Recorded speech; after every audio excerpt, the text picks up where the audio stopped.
Hello YouTube, welcome back to my channel, and in this video I'll be giving you a quick software tour on the Oppo R7. I've had this phone for over 3 weeks now and I'm absolutely delighted with the things that have gone so far. I think the software side of the phone has been brilliant ever since I've had the phone, and it definitely has passed my expectations. Let's quickly get into settings first and have a look and see what skin is this phone running. So this is the Color OS, which is the skin that Oppo uses for their phones.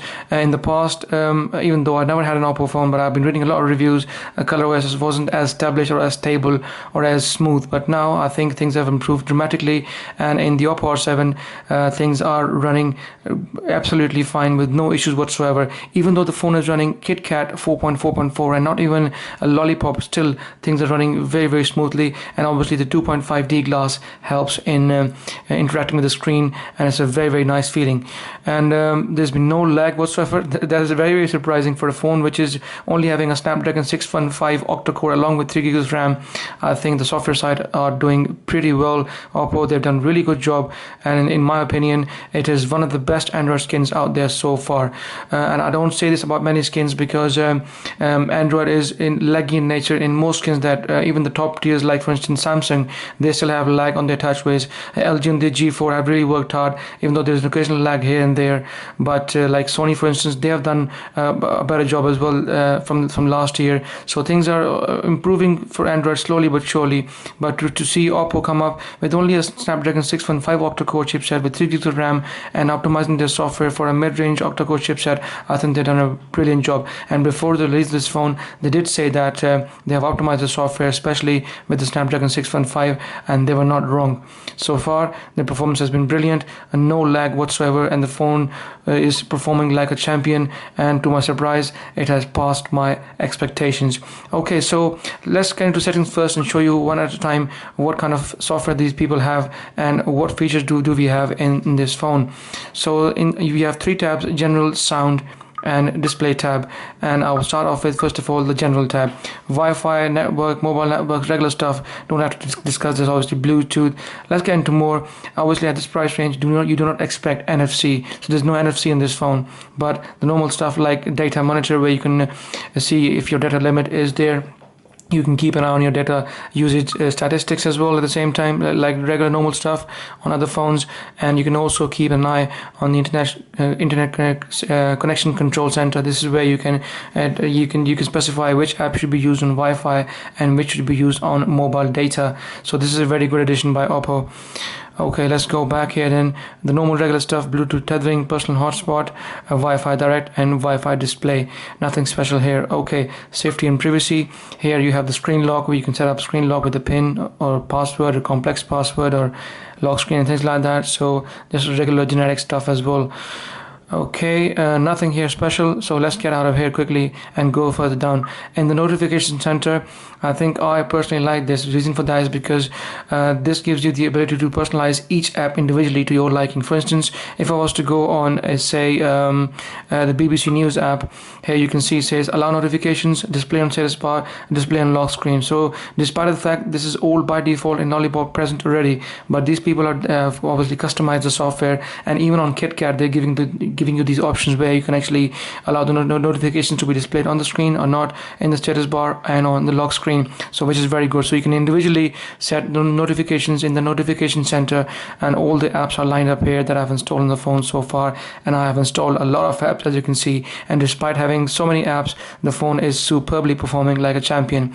Okay, quiet time here, and this is where you can actually get the phone to sleep. That's more or less like a silent mode where nobody else would be able to call you and you will not be approached. But despite of the fact they're giving you another extra option which I personally prefer and I like a lot actually, which is allow them to connect. There are certain, you can also set certain people, say your family members, who can still, if they call you like more than 3 times, then the phone will bypass that silent mode and make the phone ring if it's an important call.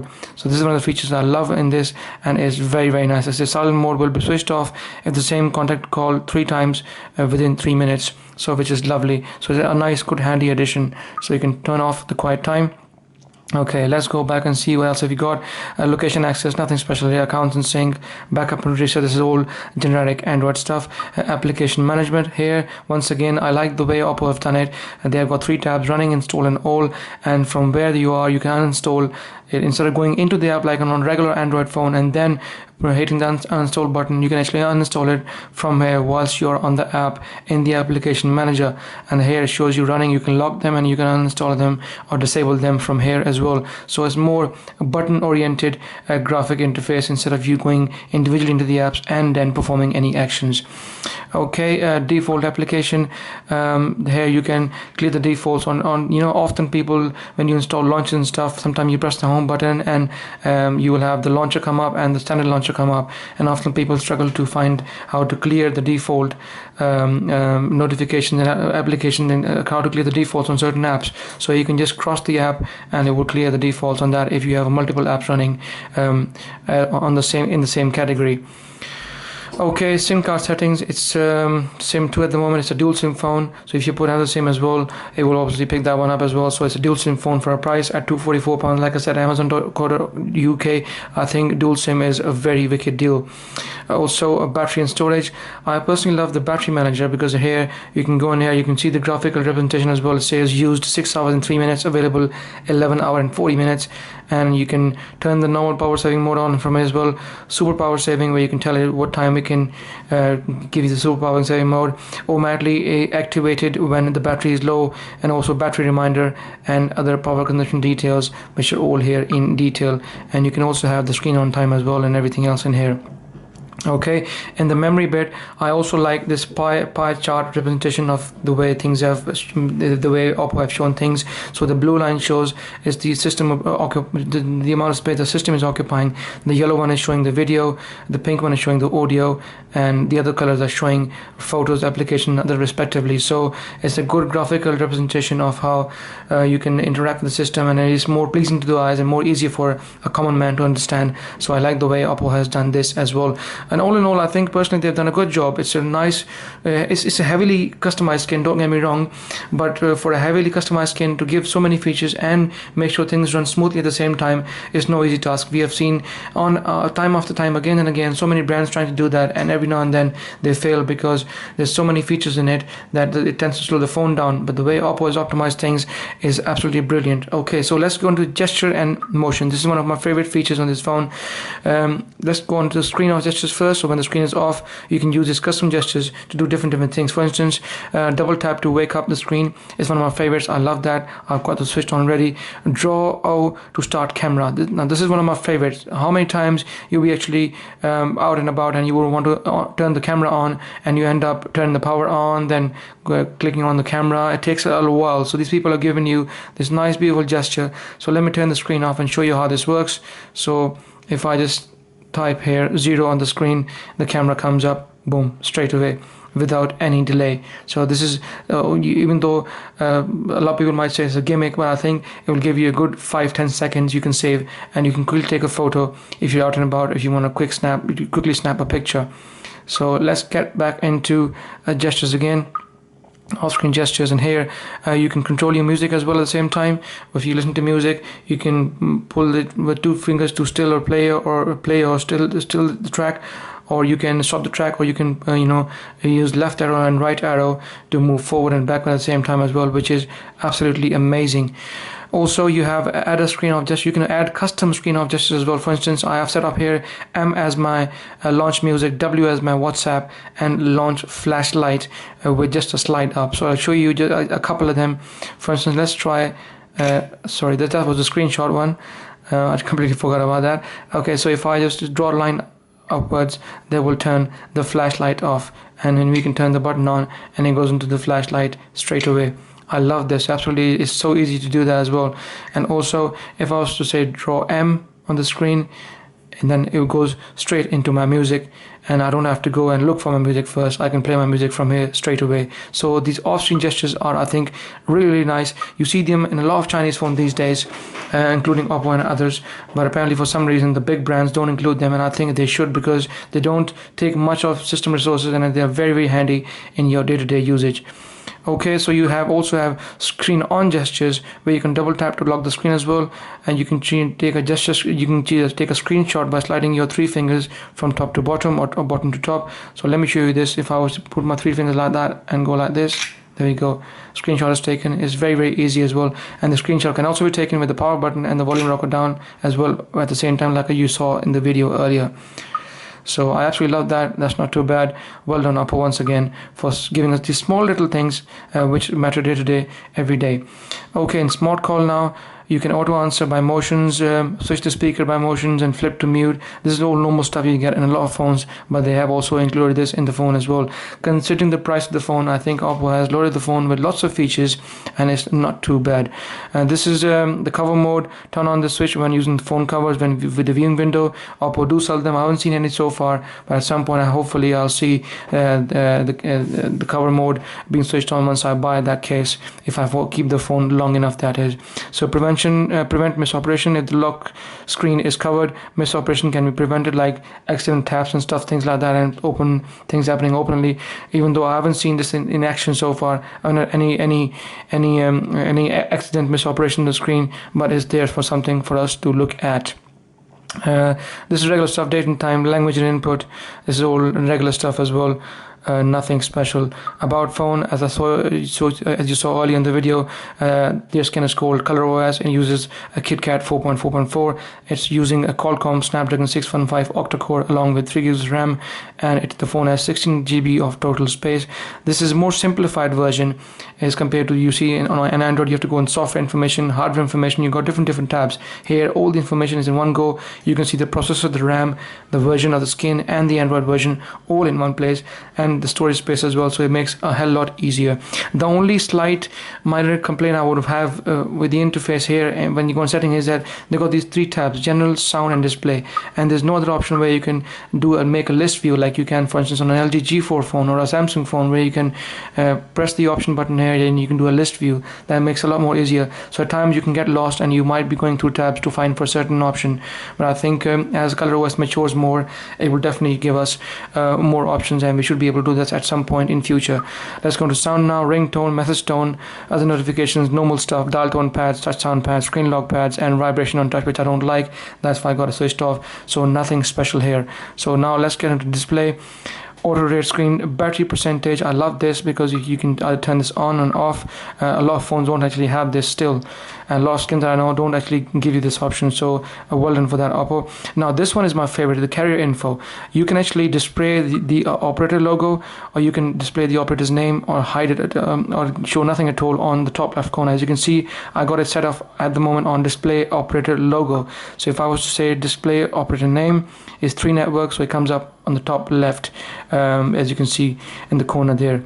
Or I can also change it to a display operator logo, and this colorful blue and white logo comes up. I absolutely love that. I haven't seen this feature in any phone or any skin before, so it's absolutely brilliant. You can also hide it at the same time if you don't want any sort of other information.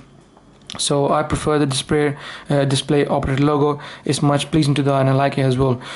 Okay, you can also display the network speed. You've turned this on. If you're on 4G, you want to see how much data you are consuming, or what's your network speed. You can actually look into this as well at the same time. So this is a very handy addition. But if you turn this on, obviously this display operator logo will go away because there's not much space in there. So I keep this normally off, and I prefer the logo instead. Now this one, eye protection display, is also one of my favorites because I do a lot of reading at night time, and I use my phone a lot actually, reading and obviously YouTubing, surfing, blogging and stuff. So these people have given us a very beautiful feature. This shows that I'll actually read this out for you. Research has shown that the shortwave blue light in the visible spectrum is harmful to the eyes. So what these people have done is that they have, by you turning this mode on, the blue spectrum actually goes away, and you can see the color of the screen changes. So because the blue spectrum in the radiation is harmful for the eyes, so even though it's a very small minor thing, but by turning that blue spectrum off, they're trying to make sure that your eyes are protected, and if you are reading for longer hours, it doesn't damage your eye. So very nice of Oppo to include this feature. Like I said, I have never seen this feature on any other phone before, so it's very well done. The same, the exclusive color OS system eye protection display filters out the blue light to create a soothing screen display that is gentle on the eyes and protecting your vision. So it's very good, very thoughtful, very caring of Oppo to actually think of us, and they know people these days actually are using their phone a lot. People are Facebooking, WhatsApping, checking emails, listening to music, so they always are interacting with the screen, and in the longer term obviously it can damage your eyes. So I love this feature, one of my favorite. When I'm tired, my eyes are tired, I normally turn this on at night time when I'm reading, and it's very, very beneficial. Easy light, nothing special. It's all about notifications, low battery and charging. You have an LED light up there which shows you everything else when it comes along. Also, daydreaming, you turn the daydreaming on, but what I don't like here is there's no clock here. There are only a few phones which have a clock in the daydream. For some reason they don't include, I don't know why, but anyways, it's not there. But in all, the daydream feature is still there. And then you can also increase the fonts. You can make the font bigger and smaller. It's up to you, but there's, like I said, the way you interact with the UI is so simple. Everything is so simple and clear. It's nicely, beautifully put on all the way across. And even for somebody who is completely new to phones, I think Oppo R7 will be a very good phone to interact with. And the phone also has capacitive button. It hasn't got no on-screen buttons. This, for some people it could be a con, and for some people it could be a pro. But for me personally, it's not a problem because I have the ability to adjust, and I buy so many phones all the time. So I'm buying, selling phones all the time. Phones come and go in my life. Obviously I'm a reviewer, so I do this all the time. So for me personally, whether buttons are on screen or capacitive, they don't really bother me as much. And home button, and this is the multitask pane button. You press it, you have to keep and press it for a few seconds before the multitask pane comes up, and then you can switch around between apps. It's not as efficient as you have on Lollipop, but I'm sure once Lollipop hits, like Oppo promised at one point, they will probably give us the Lollipop on this. Hopefully this button, you'll have to only tap it once and you will have the multitask pane going from top to bottom like you have standard on other skins. Now here the RAM management side of things is pretty good as well.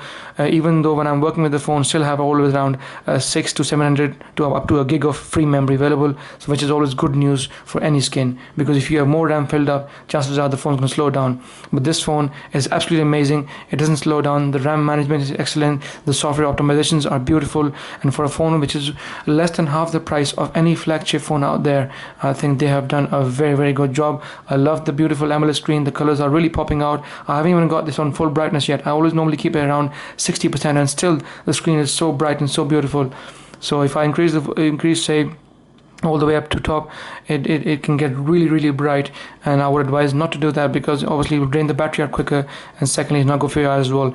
Now in the drop down menu you can see they got some wicked shortcuts here. You can turn the flashlight on just by this button. I love that. The eye protection that we discussed in settings, you can just turn it on by pressing this button here as well, which is absolutely great. You can also clean the memory just by pressing this, and it ends or everything else. It clears the memory up instead of you going into the security center, which is by default Oppo's there, and you can use, which I'll discuss in just a moment. So power saving, personal hotspot, all can be turned on from here. You can even get the calculator up and running as well, which is just absolutely great, something which you don't see in phones every day. So it's absolutely brilliant here as well. Okay, so let's get into the security center now. This way you can block your calls. A lot of skins don't have this feature, but thankfully Oppo has given us this feature where we can block our calls. So if we go here, we can block the messages calls. If we go into settings, we got to turn the block on first. It asks you to allow access to your messages and everything, so you allow it then, and then you can go back here, and then you can go into your blacklist, and then you can, from your contacts, you can select the people you want to block. So this is also a handy feature, at least we don't need an app. Like on stock Android, often you don't have this blocking feature, so you have to use an app, third-party app to block. So at least like Samsung, LG and the major players out there, they are giving you the ability to block your calls. Also here you can monitor your data, which was in settings, which I showed you earlier. But if you don't want to go into settings, you can also come in security center, which is by default installed on the phone, and you can always come here. You can clean the memory up from here as well. Energy saving options and guest mode, this is what I love the most. This is where you can hide all your photos, your videos and applications which you don't want people to be looking into, so you can put codes in them, and you can select them individually to see which thing you want the guests to see or not. So if you turn this on, first of all, you can also set pattern for the guest password as well. So once the guests go in, they will go with their own setting, and they will not be able to see your photos, videos and applications which you have hidden from them. So let's go back. So all in all, a security center is also a very handy feature as well.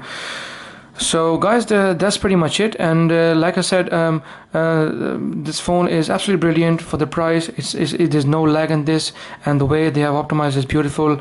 And the phone is full of features. It's got lots of features in it, which is absolutely brilliant. And to be honest, I'm completely surprised by Oppo R7. I had a funny feeling when I was about to get the phone. This phone might be good actually, because Oppo were making such a big news out of it. They were marketing it on Facebook, Twitter, everywhere, all around the world. They even went on a world tour, taking this phone along with them as well. And I think they have done a good job. And the bigger version of this Oppo R7 Plus will be available very soon. If I get a chance, I will in fact buy that as well and show you guys, because that phone has got a huge 4100 milliampere battery, which I'm really keen to find out how much screen on time does it get. This one is not too bad, even though it's only a 2320 milliampere battery, but still gives all day battery life. And if you haven't checked the battery life video, please do check out my channel, and that gives you in-depth detail of everything else. So guys, if you like my video, please give it a thumbs up. If you got any questions on the software, about the phone, or anything else, please feel free to ask me in the comment section. And guys, please subscribe as it helps, and I will see you in the next video.